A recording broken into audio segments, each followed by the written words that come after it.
ஞானானந்தமயம் தேவம் நிர்மலஸ்படிகாக்கிருதிம் ஆதாரம் சர்வ வித்யானாம் ஹயக்ரீவம் உபாஸ்மகே. வணக்கம். ஏஎல்பி ஜோதிடர் உங்கள் லோகநாதன், கோவையிலிருந்து. எண்ணம் போல் வாழ்க்கை அப்படின்னு நான் படித்த பள்ளிக்கல்வியை எனக்கு வாழ்வியல் கல்வியாக ஒவ்வொரு ஏஎல்பி ஜாதக ஆய்வின் மூலமும் உணர்த்தி கொண்டிருக்கும் அட்சய லக்ன பத்ததியின் தந்தை மதிப்பிற்குரிய பொதுவுடை மூர்த்தி ஐயா அவர்களுக்கு என்னுடைய மனமார்ந்த வணக்கத்தை இந்த நேரத்தில் நான் சொல்லிக்கிறேன். எனக்கு ஏஎல்பி ஜோதிட முறையை கற்றுக் கொடுத்த அனைத்து குருமார்களுக்கும் என்னுடைய மனமார்ந்த வணக்கங்கள். ஜாதக ஆய்வுக்கு போகிறதுக்கு முன்னாடி என்னோடய சேனலை நீங்கள் சப்ஸ்கிரைப் பண்ணலாம், சப்ஸ்கிரைப் பண்ணிக்கோங்க. நான் ஏஎல்பி முறையில் ஆய்வு செய்து போடும் வீடியோக்கள் உங்களை உடனுக்குடன் வந்து சேரணும் அப்படின்னு நினச்சிங்கன்னா இங்கே இருக்கிற பெல் நோட்டிஃபிகேஷனை செலக்ட் பண்ணிக்கோங்க. இந்த வீடியோவில் நம்ம பார்க்கக்கூடிய நிகழ்வானது, ஒரு ஜாதகர் 45 வயதாகுது. அவர் ஒரு செக்கு கொடுக்குறாரு. அந்த செக்கு பவுன்ஸ் ஆனனால அவர் மேலே கேஸ் போட்டாங்க.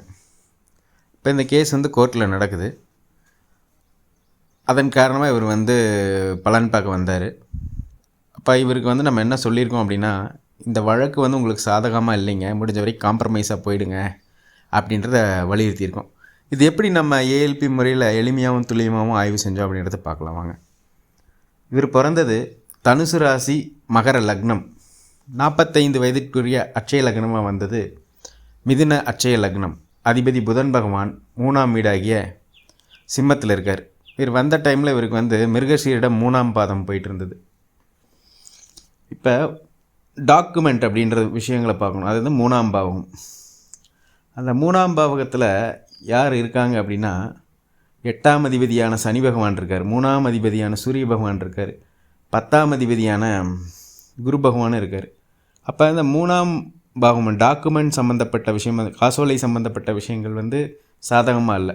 புதன் பகவானும் கூட தான் இருக்கார். அப்போ இந்த லக்னம் முடிகிற வரைக்குமே இவருக்கு இந்த நிகழ்வுகள் சாதகமாக இல்லைன்றது இந்த அமைப்பு நமக்கு காட்டிடும். இப்போ நம்ம எதுனா சொல்கிறோம், இந்த 10 வருட காலம் உங்களுக்கு வழக்கு சாதகமாக இல்லைங்க, முடிஞ்ச வரைக்கும் நீங்கள் காம்ப்ரமைஸாக போயிடுங்க பார்ட்டிக்கிட்டேங்கன்னு நம்ம அறிவுறுத்தியிருக்கோம்.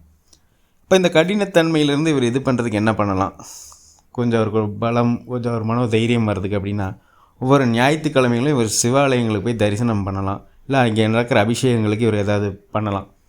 இந்த மாதிரி விஷயங்களை பண்ணலாம். இவரோட ஜாதகத்தை பார்க்குறப்ப நமக்கு என்ன தெரியுது அப்படின்னா, இவரோட வீட்டோட தலைவாசல் சம்மந்தப்பட்ட விஷயங்கள் எதிர்பார்த்த மாதிரி இல்லை அப்படின்றது தெரியுது. அதேபோல் பூஜை அறையும் எதிர்பார்த்த மாதிரி இல்லை. இதை இந்த மாதிரி விஷயங்களை நம்ம அட்சய வாஸ்து முறையிலையும் சொல்லிட முடியும் ஜாதகத்தை பார்த்து. இதெல்லாம் இவர் கொஞ்சம் கரெக்ட் பண்ணார் அப்படின்னா இந்த மாதிரி நிகழ்வுகள்லாம் கொஞ்சம் சப்போர்ட் பண்ணணும் அப்படின்னு சொல்லலாம். இதே போல் உங்களுடைய ஜாதகத்துக்கும் ஏஎல்பி முறையில் பலன் சொல்லணும் அப்படின்னு நினச்சிங்கன்னா எங்கள் ஸ்க்ரீனில் தெரிகிற நம்பருக்கு நீங்கள் என்னை தொடர்பு கொள்ளுங்கள்.